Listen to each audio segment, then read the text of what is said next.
Alright folks, how you doing? So in this video I'm going to be reading from the book The Holy Land of Scotland by Barry Dunford, and this is on page 153. And by the way, this book is not easy to get these days, so if you can get your hands on it, I would highly recommend it. The concept of the earth being hollow is one which has been written about for at least the past century or so. In 1920, Marshall B. Gardner produced a revised edition of an earlier work published in 1913 entitled A Journey to the Earth's Interior. In his second edition, the author produces a diagrammatic plate showing the Earth as a hollow planet with an opening entrance at the North Pole.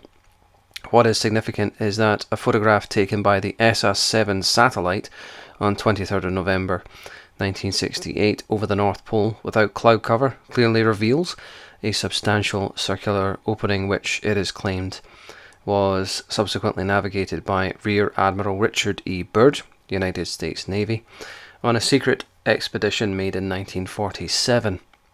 Over a period of time, much material has been written about the hollow earth theory, and recently a book has been published which suggests that all the planets in the universe may be hollow, a creative principle which may hold true throughout the stellar worlds.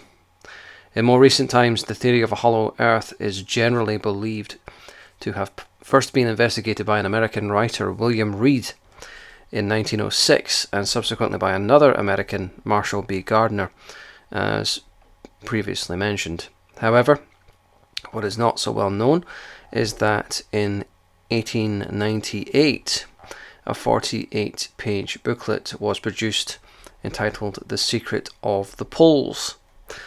The author was a Captain Henry Campion, and his treatise was published in Birmingham, England. In advance of the aforementioned two American hollow earth researchers, Campion wrote that the earth was hollow with entrances at both the North and South Pole. To again quote Dr. Raymond Bernard from his book The Hollow Earth 1979, quote, "The theories of Reed and Gardner found confirmation in the Arctic and Antarctic expeditions of Rear Admiral Richard E. Byrd in 1947 and 1956 respectively, which penetrated for 1,700 miles beyond the North Pole and 2,300 miles beyond the South Pole, into a new unknown iceless territory not recorded on a map, extending inside the polar depressions and openings that lead to the hollow interior of the Earth. Admiral Byrd's discovery is today a leading international top secret, and it has been so since it was first made in 1947.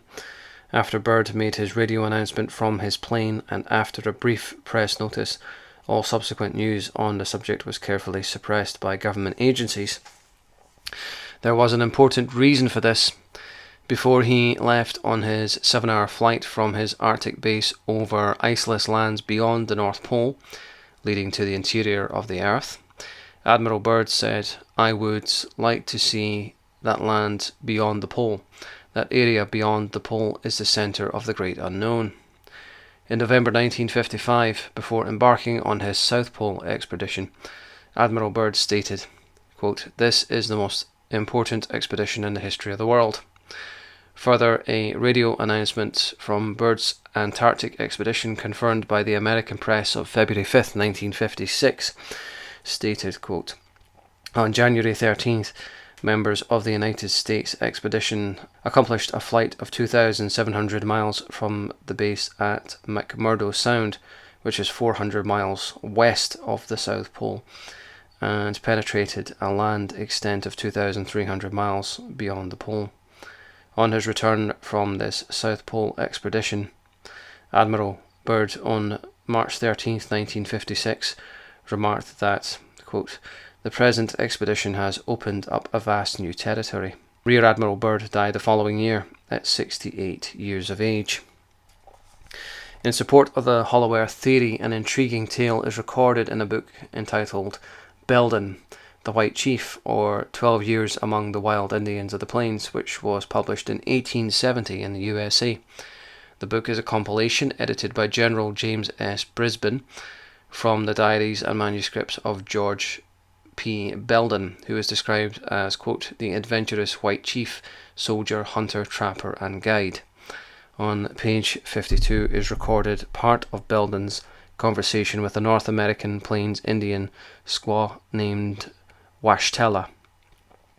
The pertinent extract reads as follows: Washtela, tell me where your people first came from.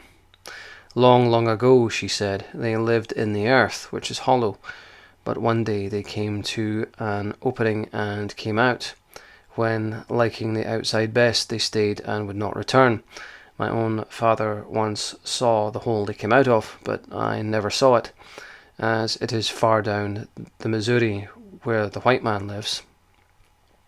The North American Indian inner earth notion is further supported in Archaic Britain, 1919, by Harold Bailey, who says, quote, the Mandan Indians of North America have a curious legend suggestive of the idea that they must have sprung from some troglodyte race.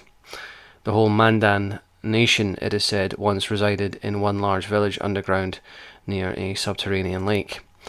There is seemingly some like relation between this legend and the tradition held by certain hill tribes of the old Konkan kingdom in India, who have a belief that their ancestors came out of a cave in the earth.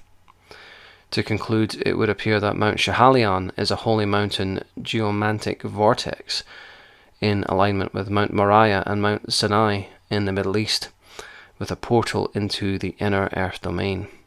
Significantly, it is situated at the geographical centre of the Holy Land of Scotland. So I hope you've enjoyed that passage from the book of the same name, and thank you very much for listening. Feel free to leave comments below